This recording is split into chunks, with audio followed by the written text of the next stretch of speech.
Hello, everyone. We will wait just a moment as all of the participants are filtering in, and then we will get started.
Okay, hello and welcome. This event is part of the Gendered Impacts of Climate Change series, and today's event is titled Women on the Move, Climate-Driven Migration. Please look out for details for our next event, The Cost of Climate Change, Environment Degradation, and Resource Scarcity later this month. My name is Corinne Bennett, and I am the Director of Events of the Global Women in Leadership Organization at Johns Hopkins School of Advanced International Studies. Throughout this event, please feel free to put your questions in the Q&A box down below, and we will have the dedicated time at the end to answer some of them. And this event is being recorded. Here with me today is Kimmy Vo. She is a recent graduate of Johns Hopkins SICE and the previous conference co-director of the programming committee who has helped put today's event together. I also have the great pleasure of introducing our moderator today, Meaghan Parker. Meaghan is the Executive Director for the Society of Environmental Journalists, the only professional membership association for environment-related reporters and editors, where she leads efforts to strengthen the quality, reach, and viability of journalism to advance public understanding of environmental issues. Thank you, Meaghan, for your time today. Thank you very much, Corinne, and thank you, Kimmy, as well for the invitation. I'm really pleased and honored to be here today to talk about this really important topic. As Corinne said, currently the ED of the Society of Environmental Journalists, and a number of our members have covered this topic.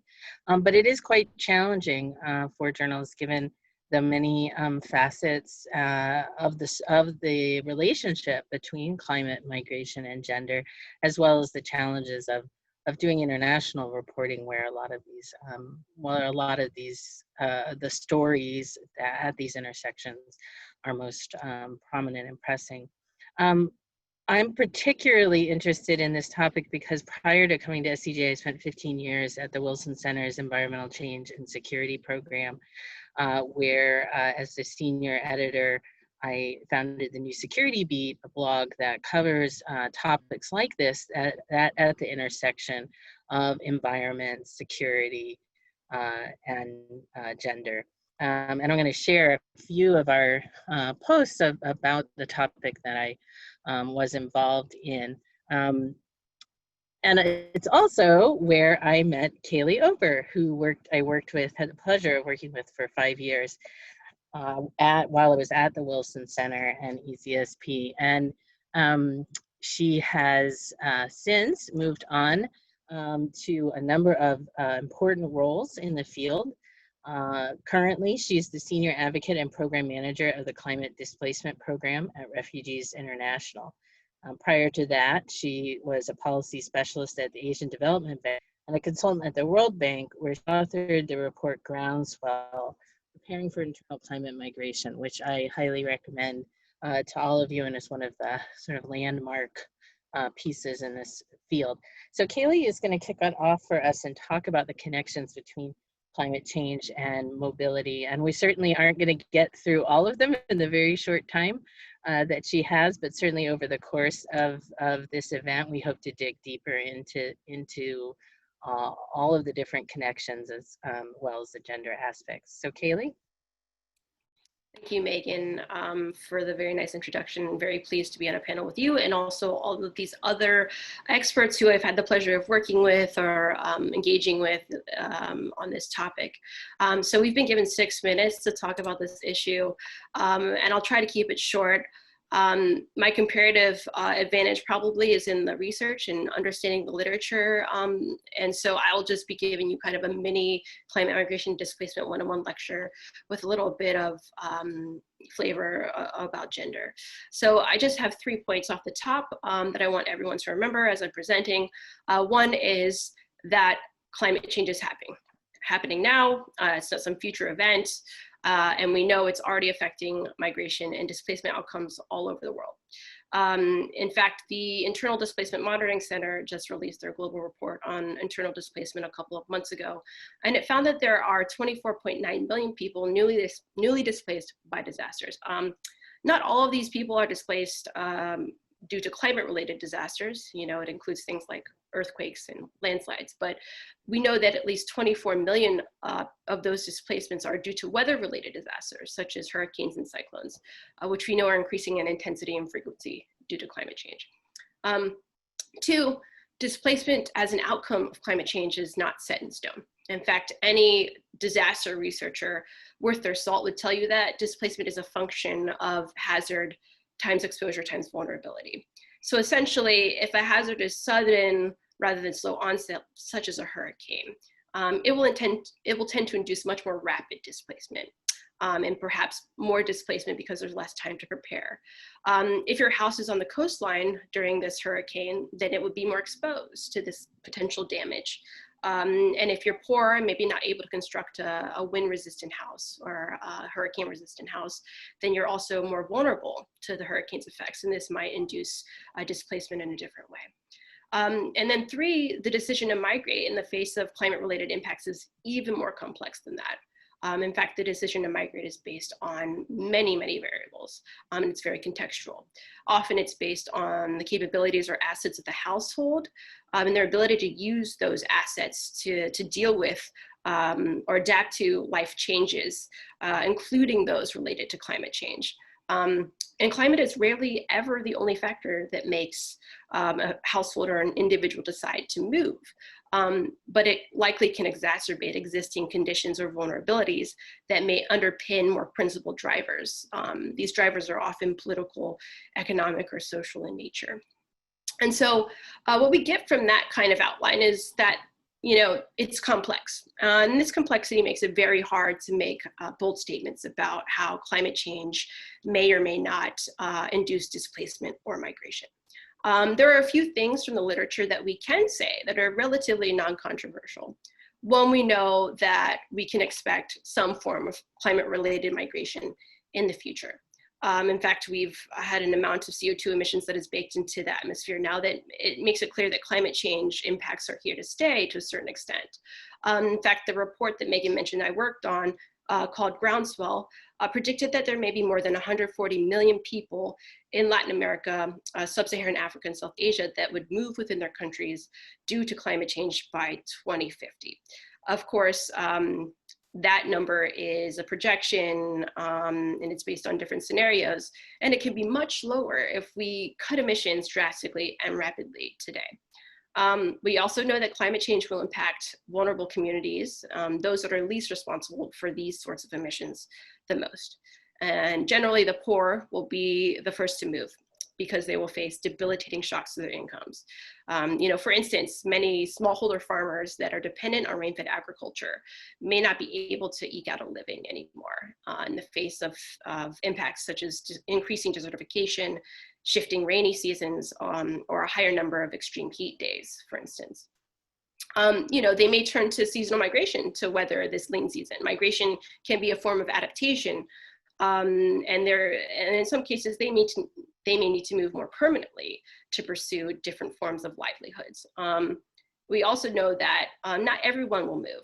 For instance, those that have access to other assets such as land, higher education levels, or better agricultural technology may be able to adapt and may choose to stay and have the option to stay. We also know that the poorest of the poor, however, might not have the economic or social capital to even have the choice to move and may end up trapped. We also know from the literature, and these are kind of grander statements, but are generally proven true throughout the literature, that the majority of the migration we will see will likely be internal or inside countries. And it will most likely be rural to urban, as people seek out economic opportunity that maybe isn't as dependent on the vagaries of weather. And if and when people cross borders, it will likely be to neighboring countries or along well-worn historical routes made by relatives or their compatriots before them. Social connections in the diaspora play an important role in determining when and where to move. But this kind of cross-border migration is a lot less likely, and it shouldn't be feared.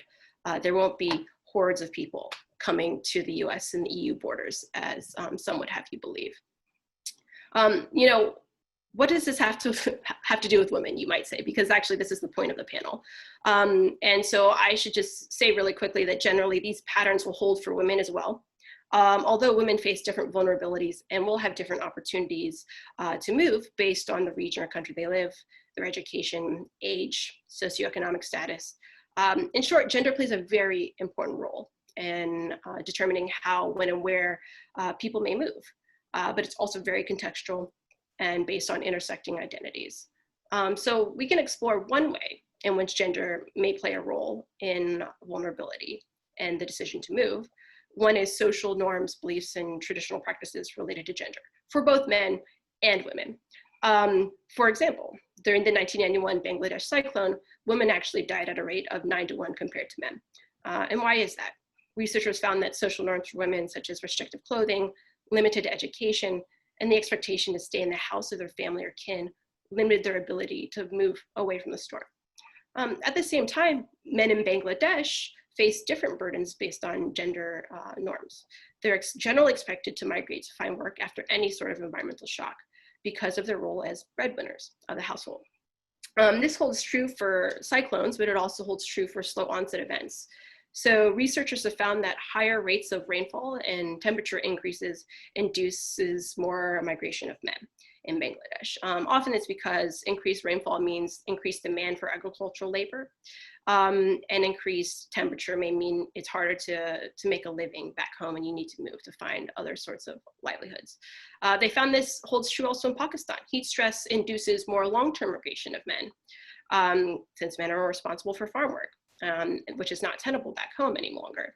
In Uganda, alternatively, an increase in temperature correlates to more non-labor migration of women. So that means mostly marriage migration. So likely households are marrying off women as part of a coping strategy in the face of higher temperatures. In Indonesia, women are more likely to move in the face of increasing temperature as well. It's more for labor migration though, and this is part of a trend in Southeast Asia as a whole with the concept of feminization of labor, which is women often migrating to take up caretaking or service roles to be able to send back money to their families. And finally, my own research in Thailand as part of my PhD finds that while men and women may migrate equally in times of drought, the burden for women is very different. For example, daughters are expected to send money back more than sons. And at the same time, daughters may leave their children with their parents back home in their rural villages of origin, which places an additional burden on the elderly, especially the grandmother. So these are just kind of some snapshots of existing research from around the world to give you a sense of the complexity of the issue. And the need to reflect especially on the context and intersectionality of vulnerabilities when it comes to gender, climate, and migration. But I'll leave it up to my co-panelists to add their own perspectives, which I know are very rich and derived from their own experience working on the ground. And I'm happy to take more questions in the Q&A session to really dig into this a little deeper. Thanks. Thank you, Kaylee. That was fantastic. I think emphasizing the importance of how all three of the things we're talking about here today, climate, migration, and gender, intersect with the socioeconomic context of the situation is one of the reasons why this is such a complex topic to discuss, because you can't generalize outside of that context. Although there is some pressure sometimes to do so, that we have a system of decision making that likes likes clear causal chains and being able to draw a straight line from driver to impact. And I wondered if you just add just a little bit of your experience with the challenges of continually emphasizing the need to look at context and where that might be pose issues for your work. I think you hit the nail on the head there. It's very hard to make the case to policymakers or the general public about things that are complex or nuanced. People do want kind of a black or white answer. And it allows them to kind of formulate, silver bullets for things that don't necessarily need a silver bullet. And I think that is a great way of framing it, Meaghan. And I think it continually also gets us in trouble when it comes to kind of terminology and putting people in the buckets. And I know Amali will speak more on that, so I'll leave that to her, but that's kind of my initial reflection. Yeah, and we'll before we go to Amali to talk more about the protection regime and legal issues, I'll turn to Devon Cone to expand more on the gender drivers and risks. So Devon Cone is Kaylee's colleague at the Refugees International, where she is a senior advocate for women and girls. Prior to joining Refugees International, she was the director of protection programs at HIAS, where she was responsible for providing expertise and support for protection-related programming around the world. She's also worked for the United Nations High Commissioner for Refugees in a number of countries, Lebanon, Uganda, Egypt, and Kenya, all over the place. So Devon, looking forward to hearing from you about more specifically the impacts on women and girls and the role that gender plays. Thanks, Kaylee. Thanks, Meaghan and Kaylee, for both of your comments and for introducing me, Meaghan. And obviously, as Meaghan mentioned, I work with Kaylee, so thanks for her comments and to SAIS for organizing this event. And because Kaylee and I obviously work together, we complement each other on what we're doing, but we actually have very different roles and our backgrounds are quite different. So these are two of the reasons why I think we complement each other well. But as Meaghan mentioned, my background has been primarily in program implementation and program development in the field. So I have spent my career focused on protection and particularly addressing protection risks of women and girls who are forced to migrate. So Kaylee's remarks did an excellent job at laying the foundation for this webinar, because I myself always benefit from listening to her presentations, because as she explained and Meaghan explained, she's really the climate change migration expert and has a real background in research. So as she explained, we really need to understand all the points that she was making before delving into some of the gendered aspects of forced migration that I focus on. So to start out, I actually want to repeat one of the points that Kaylee made and that she made quickly, because I think it sums up a lot of what we will be discussing today. Hazard times exposure times vulnerability equals displacement. So I think that's really key, and I've read it and listened to her say that a couple times, which I think is really important. So hazard times exposure times vulnerability equals displacement. So I often focus on the vulnerability part, and I'll talk more about that as my presentation goes on. But as Kaylee mentioned, climate-related migration is not something to look for necessarily in the future. It is now. We are already living in what climate scientists see as the future, or they were seen as the future. In fact, as early as 1990, the Intergovernmental Panel on Climate Change, the IPCC, noted that the greatest single impact of climate change might be on human migration, with millions of people displaced by shoreline erosion, coastal flooding, and agricultural disruption. So for the last 30 years, report after report after report have argued that environmental degradation, in particular climate change, is on track to be a major, if not the major cause of forced displacement. So as time has gone on, scientific argument for climate change, which again, Kaylee knows better than I do, is increasingly confident. However, despite some general predictions, like she mentioned, the consequences of climate change for human population distribution are less clear. And they're less predictable because there's so many other social, economic, and environmental factors at work. And again, as this panel notes, gendered factors play into these decisions as well. So I'm going to share my remarks in the form of some questions. So what are the current numbers? As Kaylee noted, just over 24 million people globally have been newly displaced because of climate and disaster-related causes. And it's only getting worse. So the likelihood of any of us being displaced in this way is twice what it was in the 1970s. So this comes on top of unprecedented levels of forced displacement worldwide because of conflict and persecution, which is what I've often dealt with in my career.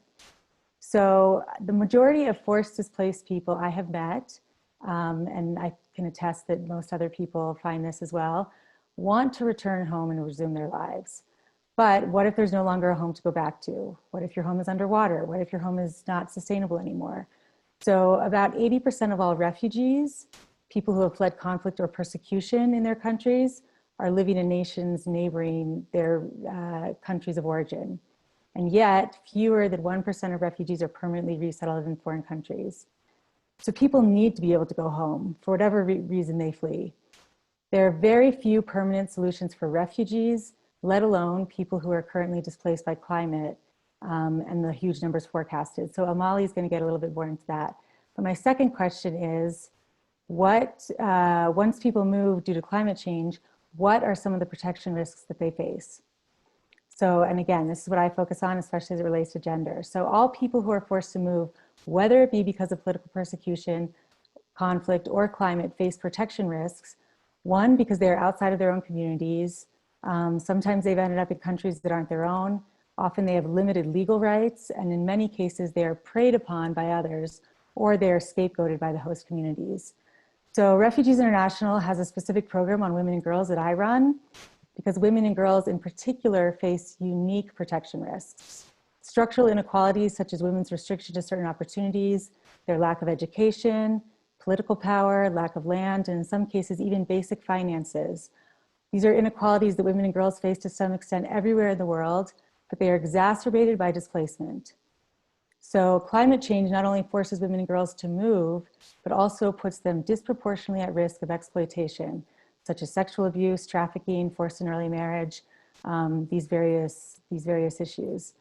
So the breakdown of infrastructure and rule of law, the fracturing of social structures, and the desperate need for assistance during the process of forced displacement creates situations, perfect for exploitation. This is what I see all the time. The situations that arise in displacement are really, perfect for exploitation. So women and girls are also generally the most affected by this exploitation. So in these situations, and in the course of my research and work and programmatic work, I've learned of spikes in rape, assault, forced prostitution, forced and early marriage, survival sex, trading sex for humanitarian aid, et cetera, in my work. So these are some of the forms of exploitation that women and girls are at particular risk of. So my work throughout my career has been to identify these issues and create programs to both prevent and respond to these forms of exploitation. Now, my job is to determine the extent of these problems in various crises and make recommendations to policymakers and humanitarian actors here at Refugees International. But I will tell you, and as you can imagine, it is certainly a big and overwhelming job. Half of people who are forcibly displaced usually are women and girls. And like I said, these risks are pretty remarkable. So one thing, again, a takeaway, after I said all that, a takeaway, and one thing that I've learned both through my work and through the work of many others in this space is that no matter what is reported or recorded, the risk of these harms towards women and girls 100% of the time increase in forced migration in post-disaster settings. So much of this is underreported for many reasons, which I can go into later, but these risks always increase when people are displaced. So it is important to look at climate-related displacement from a gender perspective. Women and girls face human rights violations, not just during migration, but also at their destination. That's one of the big differences and unique issues. Often they lack access to education, housing, employment, adequate health and reproductive services in particular, and also other resources. So this is what I'm trying to change through my work. We as an international community, together with local context-specific organizations, need to recognize these realities and be prepared to deal with them on a much grander scale as migration due to climate change increases, and as we're going to talk about today. So I think I'm almost out of time, right, Meaghan? I didn't really check. I have a follow-up for you if you're ready for it. Sure, sure. Go ahead. Yeah, thank you for detailing that those risks, which are, I know, easy to say, but are each one of them a tragedy in and of itself. Have you, and there are organizations, of course, that work also on sexual violence, that work on forced and early marriage, that work on each of those things, right? But not necessarily from the perspective that you are, from the perspective of working with communities that are displaced.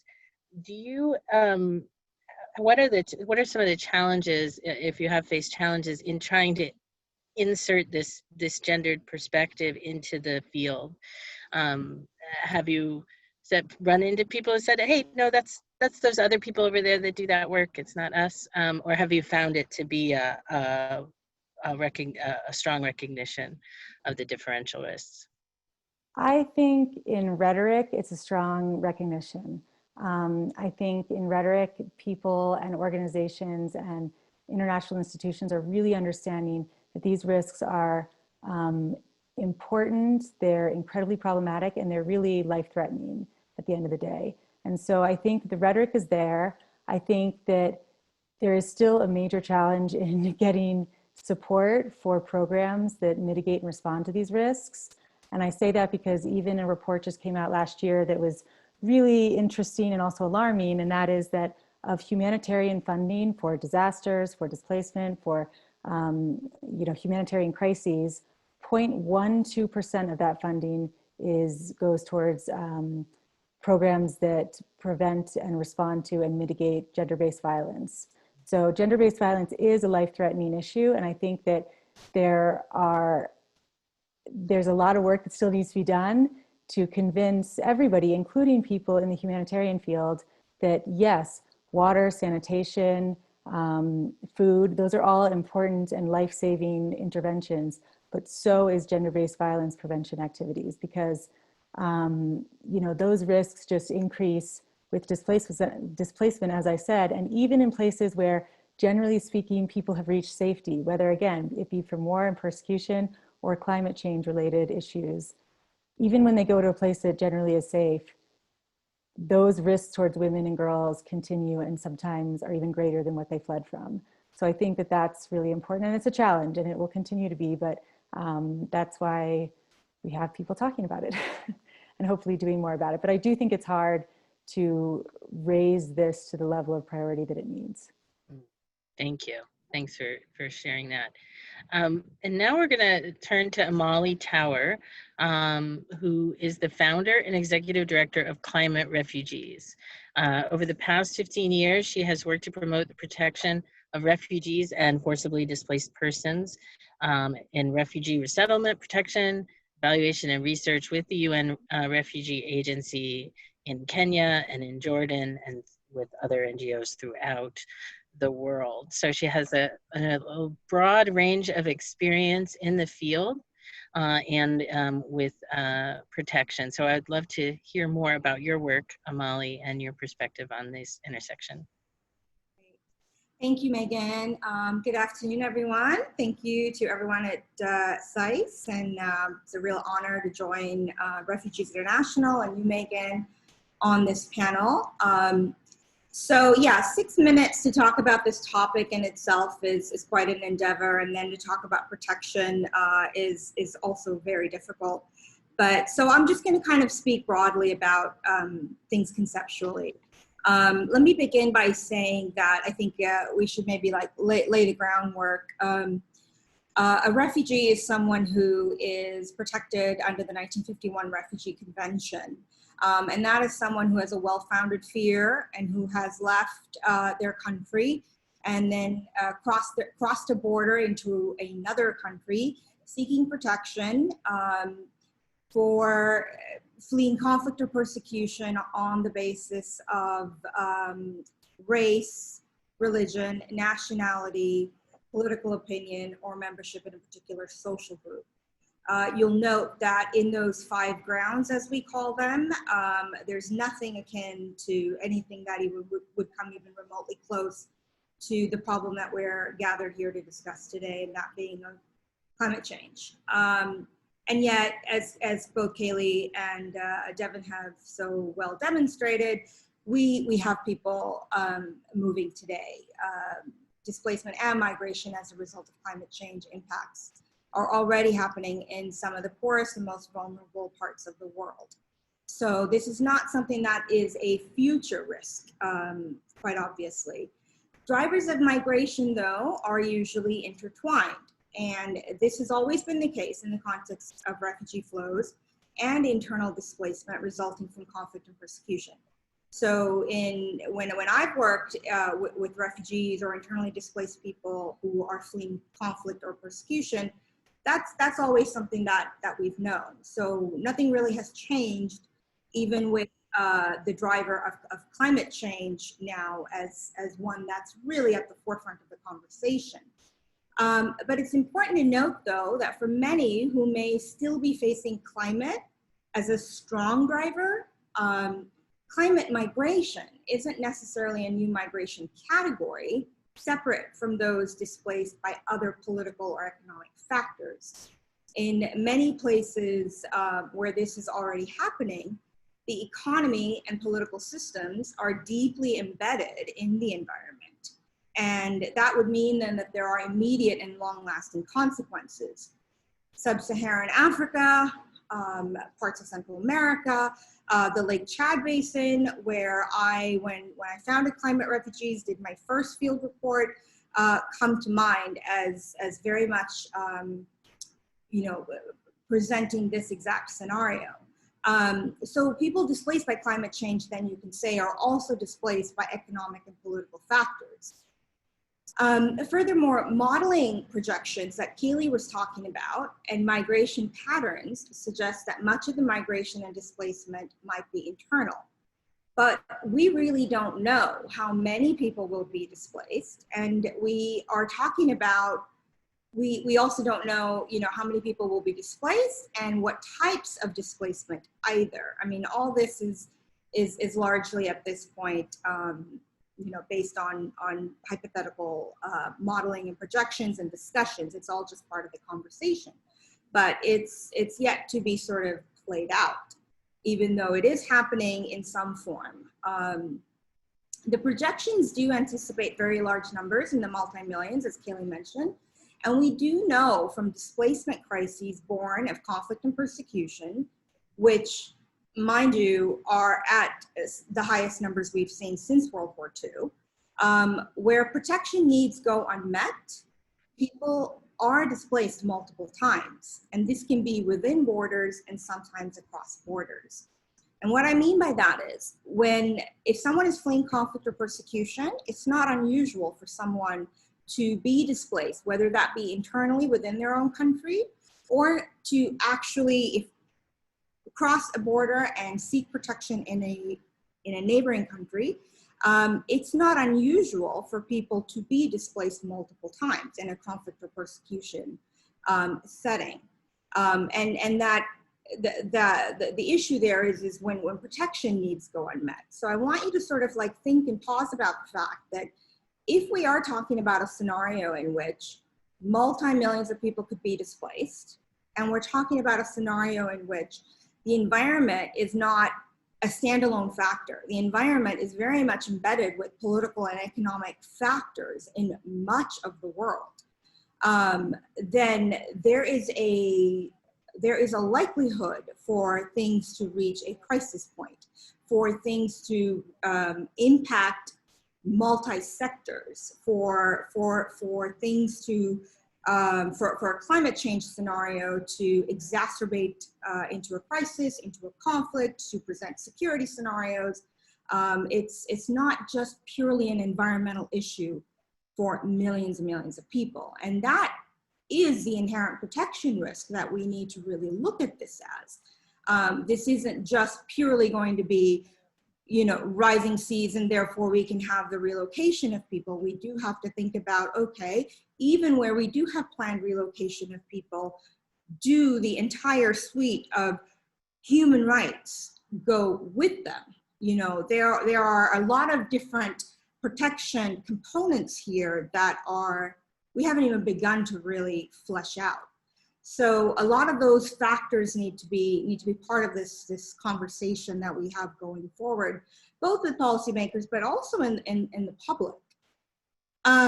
So when you look at the consequences then of greenhouse gas emissions produced in industrialized countries and the failure to curb them and address its impacts, there's really a need to view this as a justice issue, especially when you think about the fact that most of the people hurt by the consequences of climate change are those who contributed the least to the problem in the first place.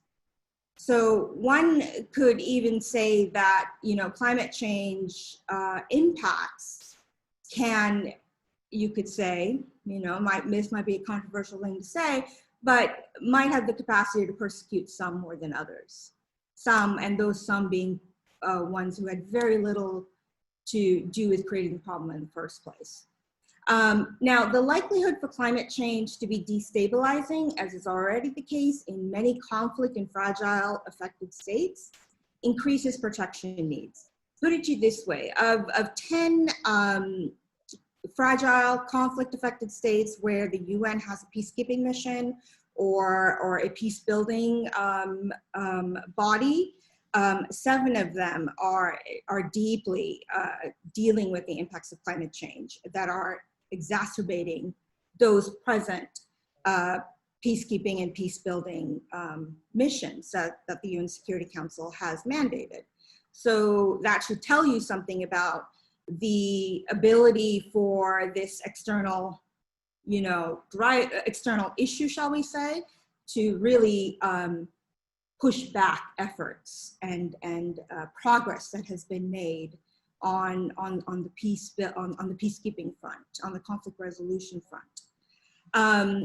Now, protection isn't limited only to legal pathways. We really need to be working on this on multiple fronts.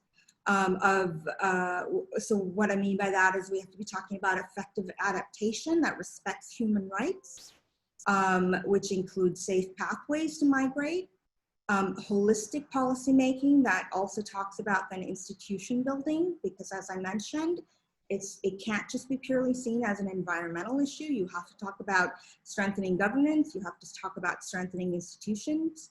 As far as migration goes, if we have a situation in which we don't have legal frameworks, then you have to look at regional agreements, bilateral agreements between states that might have a need to mutually cooperate.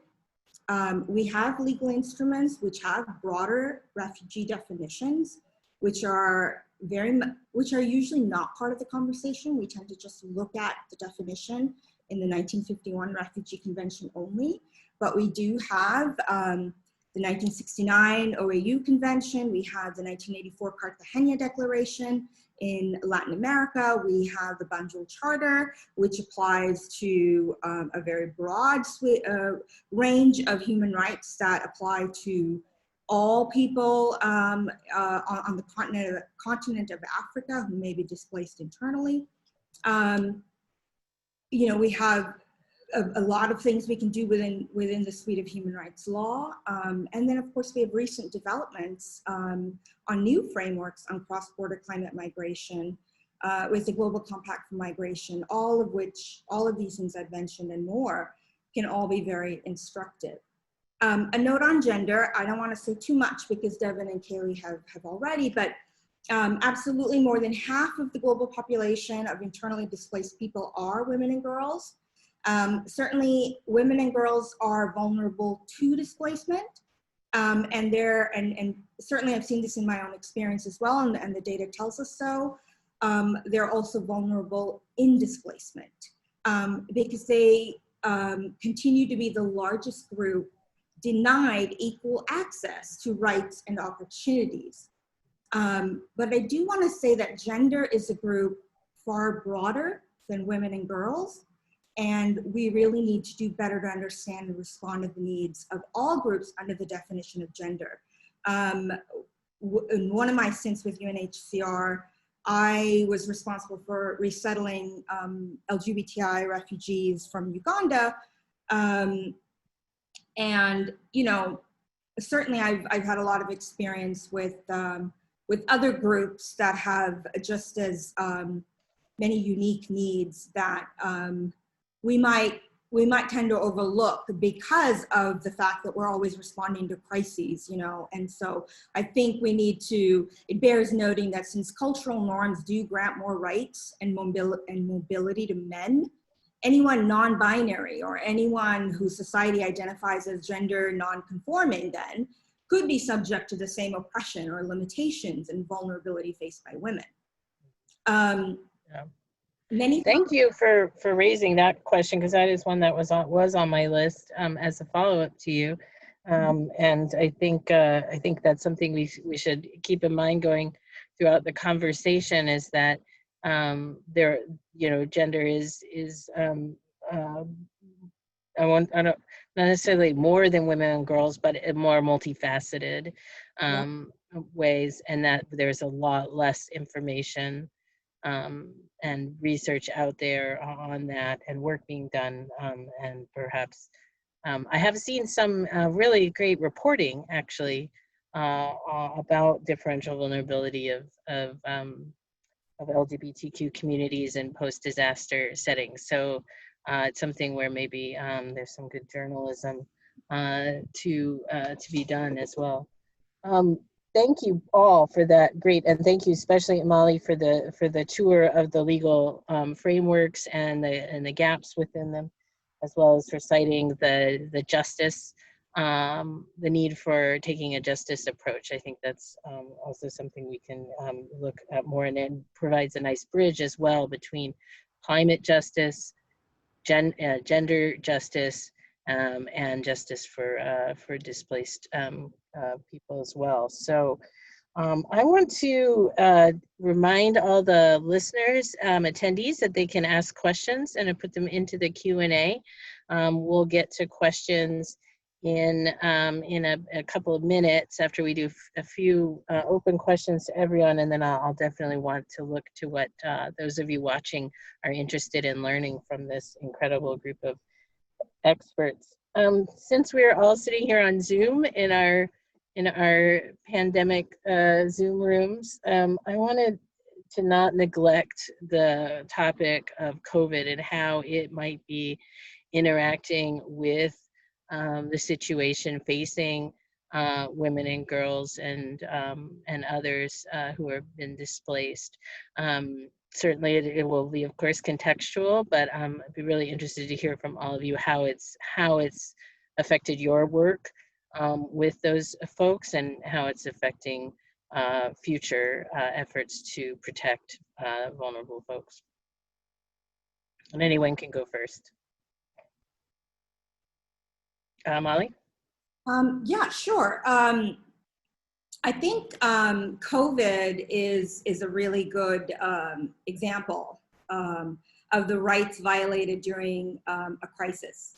And, you know, when we talk about climate change, there's a lot of discussion about talking about this as a climate crisis. And COVID, I think, emphatically showed that we're not all in this together, much as that it was framed that way.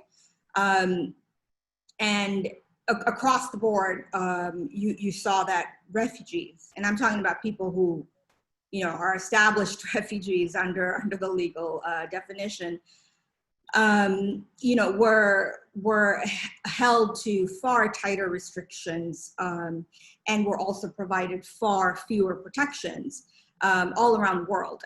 You can look at Lebanon, which immediately put a curfew all across the country.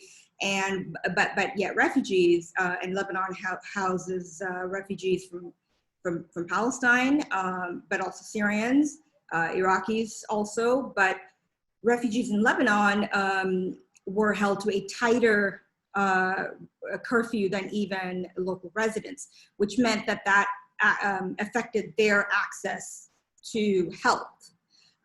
You saw the same thing with Rohingya refugees in Cox's Bazar in the refugee settlement in Bangladesh, who were forced into an encampment policy almost immediately, with fences going up around all the camps that make up that settlement.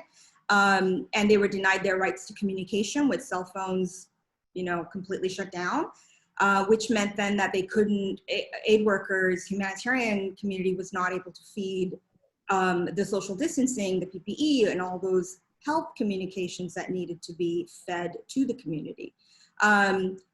Which also in turn then made humanitarians have to go into the camp. So they were also denied their right to health. And Malaysia, Thailand, you saw migrant rights in urban centers where migrants are housed in very small homes where they're sort of living on top of each other.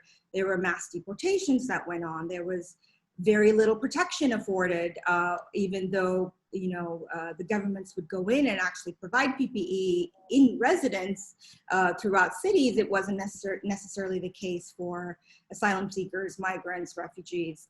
In the US, public health policies went into place that really was a means to deny asylum seekers right at the border, deny them the right to seek asylum, deny them the right to a hearing, and it plain and simply violated the principle of non-refoulement, which is, a jus cogens norm that can never be violated at any time in international law, and return them, right to their countries. The United States also knowingly deported COVID-positive asylum seekers, and in the process then exported the virus to Haiti and to Central American countries, even though they had closed their borders, saying that they would not take COVID positive deportees. And they continued to deny health testing and health access to detainees in these jails. And in the process, you're denying freedom of movement, you're denying the right to seek asylum, you're denying due process, and you're denying the right to health. So by this example, I fear, the worsening climate crisis will be no different, because you're talking about already vulnerable populations that had their rights further violated. Cyclone Amphan was very similar. So, it's... Yeah, I think that's an important reminder that, there's these,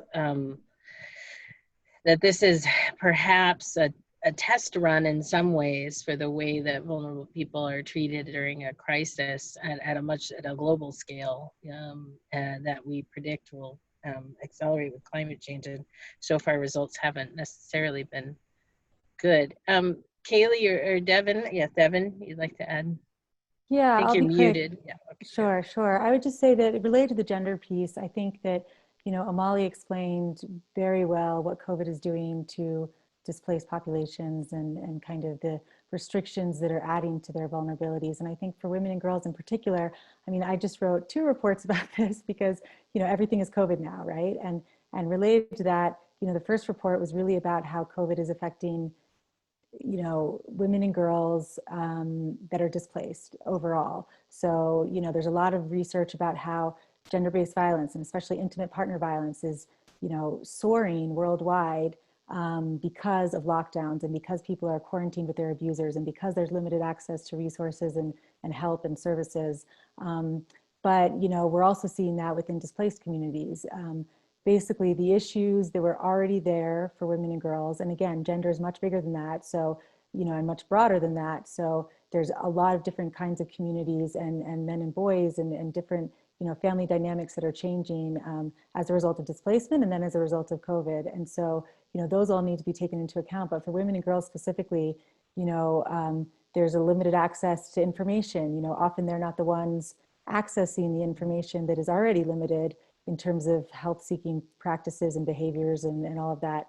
There's issues with even the hygiene in these environments that are often, as Amali said, whether it's urban or camp-based or rural, people are on top of each other. Women and girls don't feel safe accessing latrines anyway, or hand washing facilities. 72%, I think, of the world's caregiving hours are done by women, and so they're in the household, or they're not accessing kind of the resources they need, and all of that. And then finally, I would say that also one of the issues that we've seen in other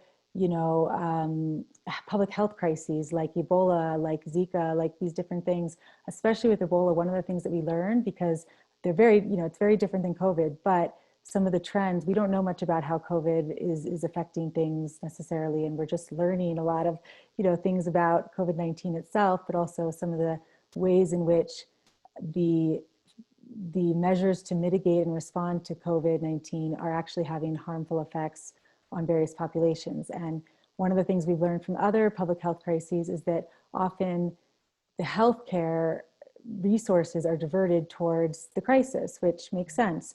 But women and girls have specific and consistent healthcare needs, maternal health care, sexual and reproductive health services. And so one of the worrying trends that we're seeing and worried about is that, healthcare resources will be diverted and towards COVID-19 response, which makes sense, but also can't happen. You can't divert the resources, you need to add resources, but women's maternal health care has to be still prioritized. Sexual and reproductive health services still has to be prioritized.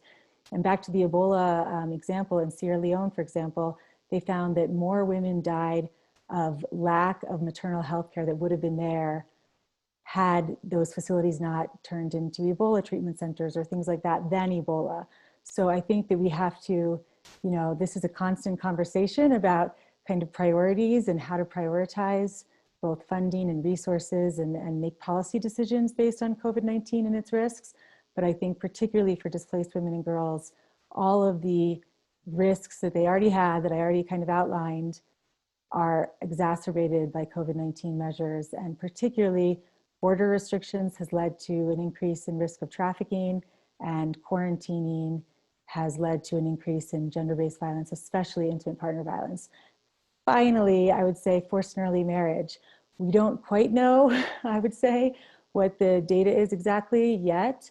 But again, when economic and when livelihood options reduce and decrease, which we're seeing, in COVID-19, especially informal labor, as those opportunities decrease and families become more financially strapped, oftentimes that leads to forced and early marriage in a way that would not have otherwise occurred. So those are some of the things I've seen, but it's certainly a huge issue, and especially as it relates to gender. Yeah, we're still learning so much. Kaylee, you want to add anything about COVID in particular? I won't be very verbose about it. Basically, the trends that Devon's talking about COVID-19, kind of one, diverting resources to it that are much needed for things like climate change adaptation is happening real time. We also did some reporting on post-disaster in the Pacific Islands, Cyclone Amphan, Cyclone Harold in the Pacific Islands, flooding in East Africa, and found that a lot of the kind of budgets are shrinking for these sorts of things. And that conversation is being deprioritized. And I think it's a bit worrying given kind of the long-term implications of climate change and kind of the immediate reaction to COVID-19. But that's just kind of a quick flashpoint and not gender specific. So I think we should move on to other questions. Great, thank you guys. And we've got a lot of, speaking of other questions, we've gotten a lot of good ones from the audience. So I'm gonna turn to those now. And given that we have quite a few, I'm going to try to combine a couple and see if we can get answers to most of them in the remaining half hour or so that we have. Question raised about specific countries that might provide good examples of where they're doing gender sensitive preparation for internal displacement that come from climate change. And I think that's probably a hard question to answer. So if you have some places as well where they're doing particularly badly and need more attention, or you could throw in both, a good and a bad, or good in a tough situation as well. So Devon, why don't we start with you on that one? That is a very good question. I can't. Maybe no. Yeah, maybe none. I don't know. Well, and I think Kaylee could speak more to some of the climate-related adaptations that are taking place in resiliency and disaster preparedness efforts. But as it relates to gender-sensitive programming and preparedness, I can't really speak to any place particularly. I mean, my latest research related to climate was in Mozambique and Zimbabwe after Cyclone Idai and Kenneth. And that certainly, you know, Mozambique, for example, did not take into account really any gender sensitive programming very well. I think that, you know, yeah, I mean, there was a lot of work to be done there. And even when it comes to, one of the things that was actually encouraging was that some of the organizations were prioritizing menstrual hygiene kits and things like that, that to be honest is something that seems kind of frivolous, but is not for lots of reasons, and is not always the first thing, again, that organizations or policymakers or even humanitarians that are really well versed in these issues, you know, it's not necessarily the first thing they think of when it comes to disaster relief, but that was a priority for many of the communities. And one of the good practices that they had was actually, now that I think about it, the government and humanitarian agencies were working quite well together in a lot of ways. That was quite encouraging. And as they did so, they did in some ways respond to the community's needs as they articulated it. However, you know, we met with plenty of communities that said, we've been given no information, we have no ability to participate in any of these program decisions. We have been bussed out to somewhere that has no connection with our livelihoods from before, and we're just out in the middle of nowhere. So that, you know, it depends on the community, but certainly, you know, I think that I don't have any great best practices, and so maybe I can refer to the other panelists to see if they have any. Kaylee, do you have any, you know, bright spots, good news examples you'd point to?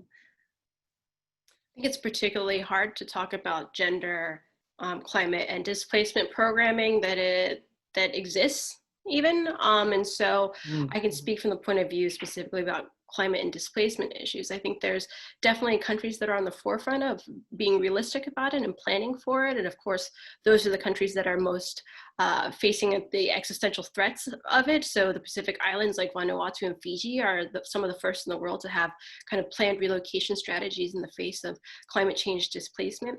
And so they're very comprehensive, and you can look towards them for more examples, but they're very much in their early stages. So to be seen how it all shakes out. But essentially they are doing the planning in ways that other countries are not. And, you know, similarly, we can turn to perhaps more regional examples of success, or more regional examples of what it looks like to allow for freedom of movement in the face of disaster. So you can look towards something like IGAD, the Intergovernmental Authority on Development, which is part of Sub-Saharan Africa, in which they just endorsed a freedom of movement protocol to allow people to cross borders, for neighbors to cross borders after displacement due to disaster. And so I think that is probably the way forward, and just kind of reconceptualizing the way that we think about you know, how people move and where they move, and allowing them as much freedom and choice as possible to determine where's the safest place for them to go. That's probably where best practice will lie. Amali, do you have any positive stories from the field, or if not, some particular areas to watch?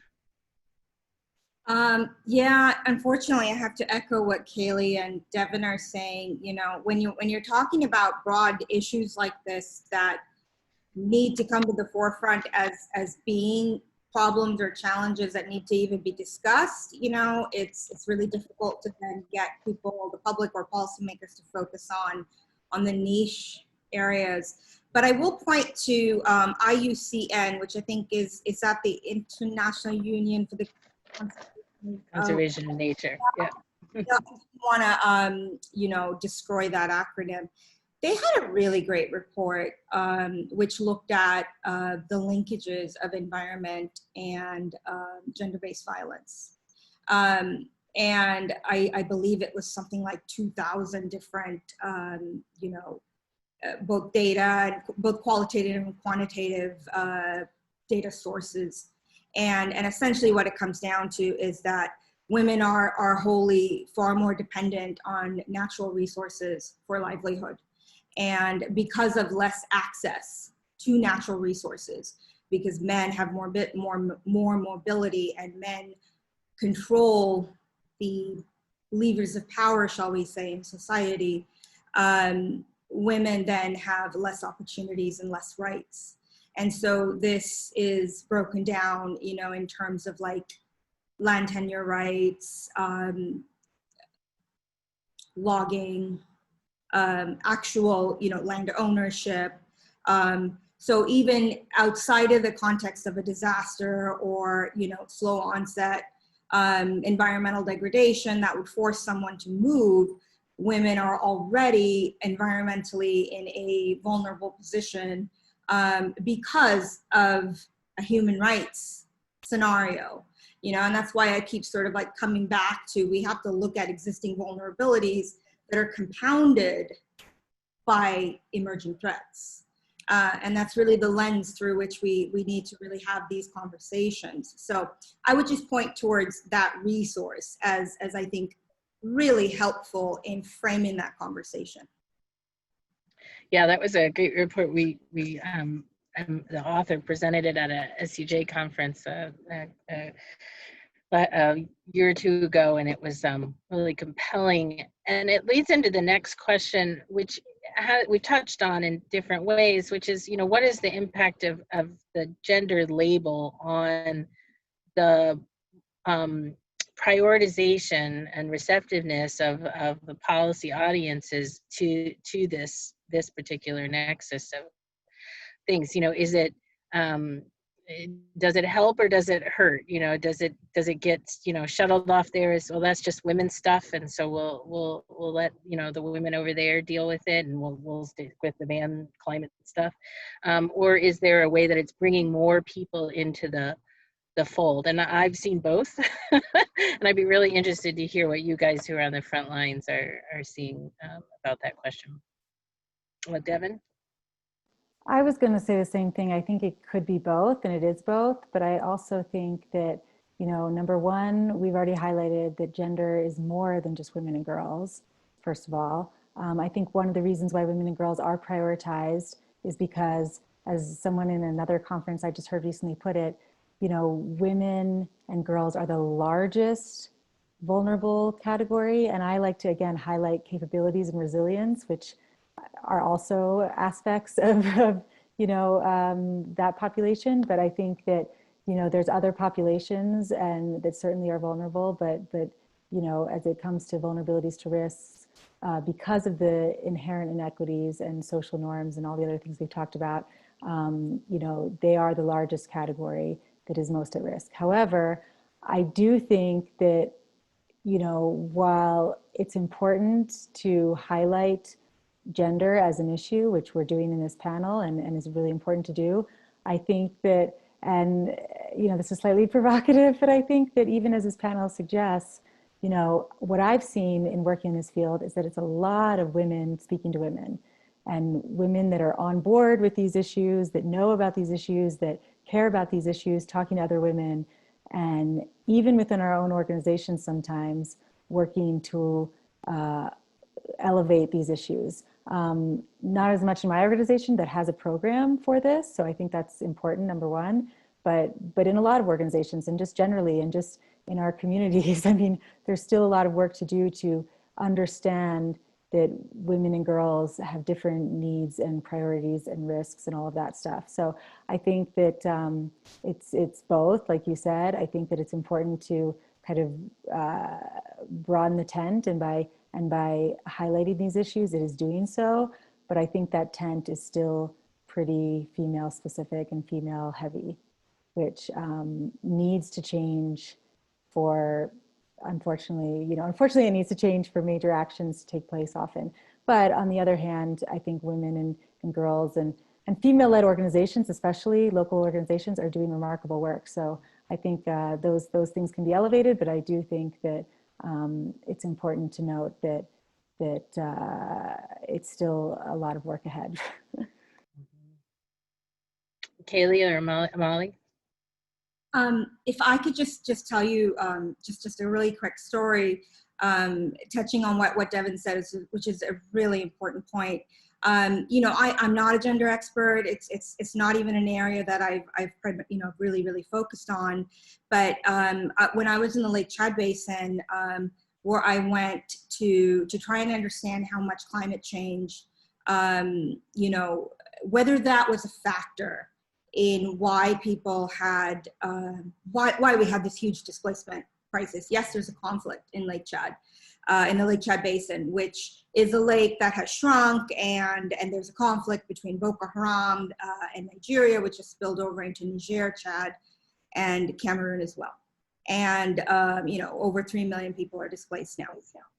And I had this series of focus group discussions and also refugee interviews. And in one focus group discussion with both men and women, we were having a conversation about the lake and Boko Haram, and so the conflict and climate change.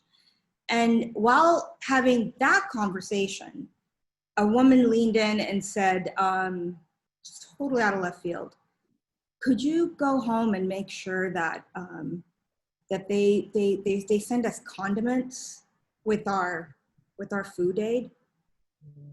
And I was just like, okay, you know, really wasn't, I just couldn't, I couldn't get the connection. So I clarified, and in the process of clarifying, she said, you know, the children are crying and the men are really frustrated, and there's nothing to do, and everyone, you know, there are no jobs, and she was basically talking about what I've heard all along, which is what Devon has spoken about, you know, so well. What happens when people are in exile? What happens when people have had everything stripped away from them? And what happens, that vulnerability that happens when you're in displacement, that you fled horrific situations, but the vulnerability goes with you. She was talking about domestic abuse through the guise of condiments. And she said, could you tell the United States government to please give us condiments so that the men would be happy and the children would be happy, and then we would have less abuse? And Meaghan, I don't have the time to tell you what came out of that and how I had to unpack that. But I did write about it. So, you know, it's a great story for us to talk to people, the impacted communities, in the ways they need us to talk to them, you know, and it's not overt or obvious always. Thanks for sharing that. It's so important, a reminder and a great story. And Kaylee, I wanted to ask you this same question in a slightly different way, building off of the security challenges that Amali's referenced. You know, the security field always been very male, and you know, it has to do with war and guns and stuff. So while there are a number of women working in security, particularly in aspects of it that involve peacemaking or protection, it's still pretty small. And I wonder how that dynamic affects the work on climate migration. One of the questions we got is, you know, the men in leadership positions that are making decisions about displacement, but not necessarily understanding the issues related to women and girls that Devon and Amali spoke with. And I wondered if you had some insight into working within a field that, you know, has for a long time been dominated, led by men, and how are ways we can bring this issue up the ladder to them. Yeah, even in the climate and security field, it's quite, I mean, that's a third rail issue in the security community itself. And so in order to talk to the security community, you have to use kind of the terminology and the framing that already exists, which tends to be really about threat multipliers, quote unquote threat multipliers. It's about, you know, terrorism. It's about risk to the border or destabilization. It's very much steeped in kind of this violent imagery, I think. And, you know, some of that might be worth talking about, but it is not the only thing that's worth talking about. And I think we tend to gravitate towards that language or that framing in order to kind of spark interest within these, you know, sub-communities, especially in the security community, you know, for better or for worse, because for a very long time, the security community, the CIA, DOD, were able to and willing to talk about climate change in a way that perhaps other conservative factions of government or politics weren't willing to do. And so it's a fine line you have to walk. And it's one that I think those of us who are working in that kind of intersection of issues have to do all the time. You have to hold interest, but also speak with a bit of nuance. And that's difficult to do. Devon? If I can just add to that for a second, I mean, as I have talked about already today, all these issues of access to healthcare and female-specific healthcare, I would just relate to what Kaylee just said about that you know, speaking in other terms to keep the attention, get the attention, and kind of get the policies that are important, you know, engaged with. And that is that even there's, you know, this whole global health security, even in terms of accessing healthcare for women and girls who are displaced or in disaster zones or in humanitarian crises. You know, we more recently too have had to and talk about it in the frame of global health security rather than just, you know, healthcare that's needed for women and girls, period. So I just add that as an example. Thank you. And I think that, you know, there's always this sort of gap between the conflict and the care, right? Okay, so we're going to deal, the security guys are going to deal with all the conflict stuff. And then, oh, wait, we still have these people we have to take care of. Okay, well, you know, we'll let the other folks do that. But really, they're part and parcel of the same thing. So, you know, it's part of a continuum of care. And it would be great if we could reframe it as such. But it will involve working with, as the questioner asks, working with and in those leadership positions to understand that. Another question that is of particular interest to me that came in from Jennifer Cardoza is as big a role that climate change plays in displacement, but why does it not receive as much coverage in media and policy? And I think that's one that's, for those of us who are, you know, for you guys who are deeply enmeshed in the field, it may seem that there is more attention from the policy community that you're working with. The media is a challenging beast. There was a big package of stories that just came out. Abram Lustgarten, who's a member of ours and a award-winning reporter on a lot of, just published a big thing on climate and migration. And there have been others over time, but it's certainly not an everyday front page story. How does that affect your work? Do you think that more attention from the general media would be helpful for reaching, getting more policy action?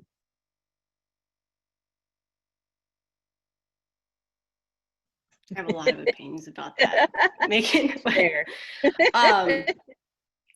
Yeah, I mean, I think the reason why I feel like it's actually reported on quite a bit, but that's because, like you said, I'm steeped in the field, so I constantly get pings about this issue. But when it's being covered, it's very hard to go to the depth and nuance that is needed to talk about this issue. I mean, climate change itself and migration itself are very complex. Combining the two kind of can muddy the water, and especially if you're a journalist and it's not your full-time beat, and this is nobody's full-time beat, it's very hard to do a deep dive and really get what you need out of it. I've had many conversations with many journalists just to get a background on the issue, and they end up not writing about it at all. And I have to think part of that is because it's just not a compelling story. Maybe it's a little too complex to really have a compelling narrative. And it's also like, what is relevant today? I know that right before COVID hit, climate, migration, and displacement stories were at an all-time high. Once COVID hit, forget about it. That's not something that anyone wanted to talk about anymore. And it's amazing that this New York Times piece was published. I have to believe it's because that was in the works before COVID hit, because it included modeling, and that probably took months of work. But generally speaking, that's how it works. What's the issue du jour, and what's gonna get the clicks, and what can be compelling to a general audience. Thanks. Others want to weigh in? Or maybe you have advice for journalists that want to cover this? Things you think they should or shouldn't do? Kaylee has some. Amali, go ahead. To say that, yeah, I mean, obviously we're a little myopic because, for example, I have a whole thing on, a whole program of creating education and awareness of the issue by highlighting media, global media. So that could be regional, that could be op-eds, that can be, a variety of things that come across media. So I think there's a lot more, Meaghan, than there ever was. And to Kaylee's point, I'll put it this way. Teen Vogue had contacted me, and they do some great political reporting. During COVID, March, and when the journalist contacted me, she said to me, she's like, I have to say I'm just thrilled that my editor is still going ahead with this piece. Here we are in the middle of a pandemic, and she's assured me that this is going to happen. And wonderful. And that's because of a commitment to and I think it was very interesting that they took what is really good critique from Kaylee, this very broad issue that you kind of can't get your arms around, and they took a niche element of it. And I think that's what you have to do to make the connection. And so they took sort of like a mental health component out of it, and discussed, the impacts on youth, or what displacement does to XYZ, and I think that's very helpful. I think the other problem is terminology. We don't, as experts on this topic, we don't have terminology that we're using, and that really muddies the waters. That really makes it very confusing. And I don't know how much time I spend talking to journalists, explaining the differences in terms. And they're so grateful to me when I explain the legal differences. And I have done entire trainings for groups of journalists, who have asked, these organizations that have said, where we're training journalists to write on this issue, and they've left it to me. Oh, could you talk to us about this? And I'm like, oh, I haven't known where to start, Meaghan. And the first thing I've done is, let's talk about terms, But to have that conversation, I also have to then own that we don't have terms. So let's talk about the law. So it's very tricky and confusing, but making the connections that this is a human interest story, and what are those impacts going to be? I think that's the story, and not just going to be what they are. Devon, have you had experiences on this you'd like to share, or advice or suggestions? Just one quick thing, and I would just say, this is just me with my opinion. Kaylee might even disagree, but I think that, as I'm listening to both Amali and Kaylee, I think one of the issues perhaps, because to be quite honest, I mostly, and in my career, have worked on really refugee and asylum issues that fall into the legal categories that Amali has mentioned, where it's clear, well, it's not always clear, but there's always lots of drivers for migration and forced migration. But I think one of the things is that, perhaps maybe because of some of the slow onset, some of the multiple different times people are making decisions to move or stay or be internally displaced or whatnot. And then finally, because to be honest, because I often talk to media about these other issues, the drama that comes with it, and not only the drama that comes with it, and also the ability to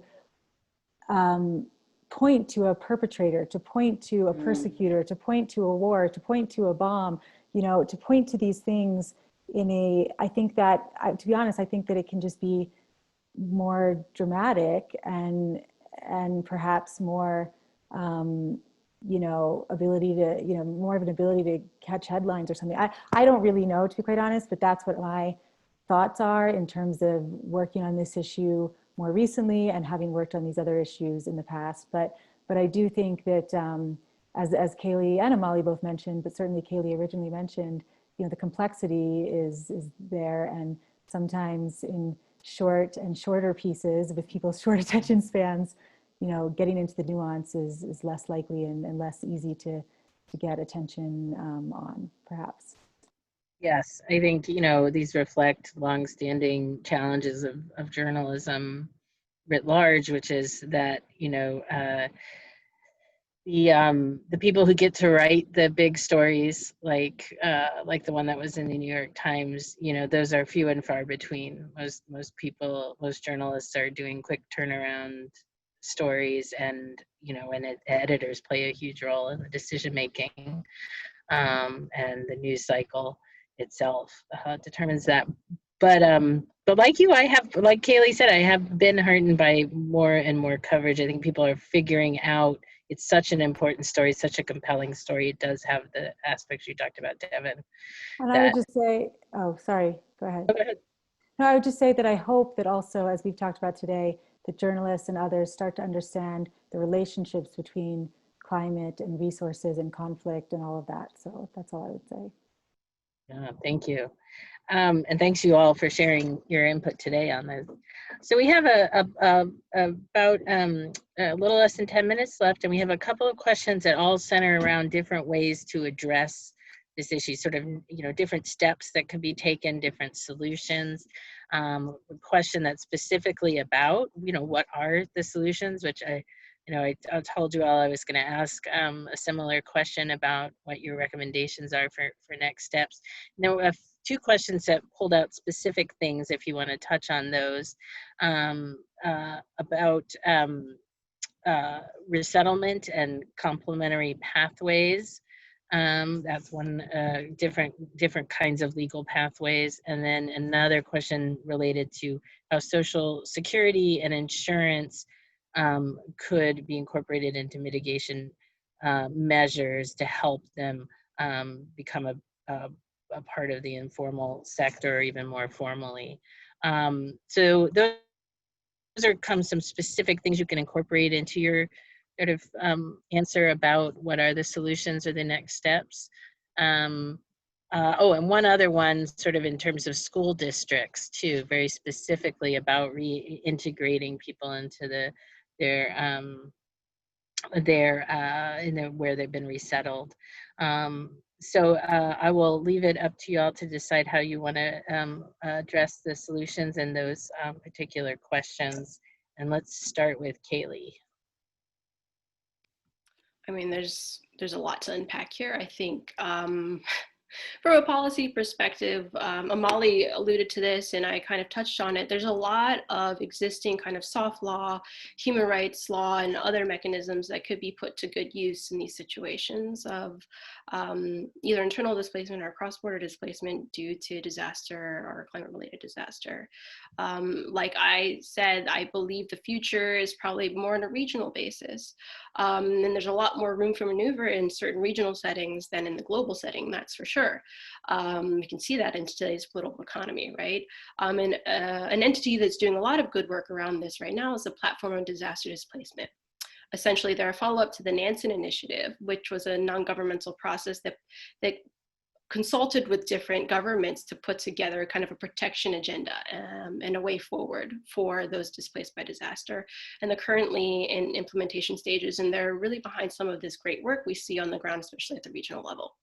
And so that's one thing from a policymaking perspective, and that's pretty broad. And if we take it down to something that's actionable for the individuals sitting right here watching this webinar, I'd have to say there's some really good work being done by Oxfam and Sierra Club about message testing around the issue of climate change and migration. And what they find is, there's some people that won't be convinced this is an important issue or one that we need to tackle. But there are a sliver of a subset of population that are persuadable and amenable to figuring out ways forward and acting on this issue. It's no surprise that perhaps those people are a little older, maybe more conservative in nature. But the best way to get through to them, they found, was by people like their grandchildren talking to them about the issue. And so if you just have that intergenerational conversation, you might be able to change minds, or at least open up minds in a way that's a lot more flexible or amenable to discussing ways in which we should be welcoming people who are displaced, more broadly, since the asylum's under attack in the US right now, but also those who are displaced by climate change. So I would encourage you to have those hard conversations with members of your family you think might need it. Thanks, Kaylee. Devon? Well, in your question, I heard solutions, resettlement, and Social Security. So I'm going to kind of address them all a little bit. And I would say that, as someone who's worked in resettlement for many years, I am the biggest proponent of resettlement. I mean, I think that, as we've heard it talked about in US politics for some years now, especially since this the current administration came into power, I think that it's, I even before this administration thought that we were doing way too little. And then now, as Kaylee said, not only is asylum under attack, but really resettlement has been decimated. The resettlement program, it's not really, at least as we're seeing here in the US, a feasible solution. And to be quite honest, even before, when the US was a leader in resettlement, it was only available for a very small number of people, and those were recognized refugees that had been through, vetting and registration and a lot of interviews to determine that they meet all the criteria and all of this. And so, as someone that did that for a long time, I think it's a solution for a very small number of people that have no red flags and that are not usually displaced by climate related issues. So I think that that's, to be honest, not a solution, and not a solution now, because again, not only is the US not a leader, but is also, used to be a leader. And now I think it's really a race to the bottom where countries are becoming more and more restrictive. So number one, I think that's a solution for a small number of people, but not in this case at this moment. I think that, let's see, solutions, oh yeah, and Social Security. I think so the other issue is that investing in the communities that are likely to be displaced is absolutely important. So again, whatever those social safety nets may be, I think investing in and encouraging countries to build resiliency, engage in disaster mitigation and resiliency efforts. And I think that finally, when it comes to gender, I think that no matter what we do in terms of humanitarian programming or, or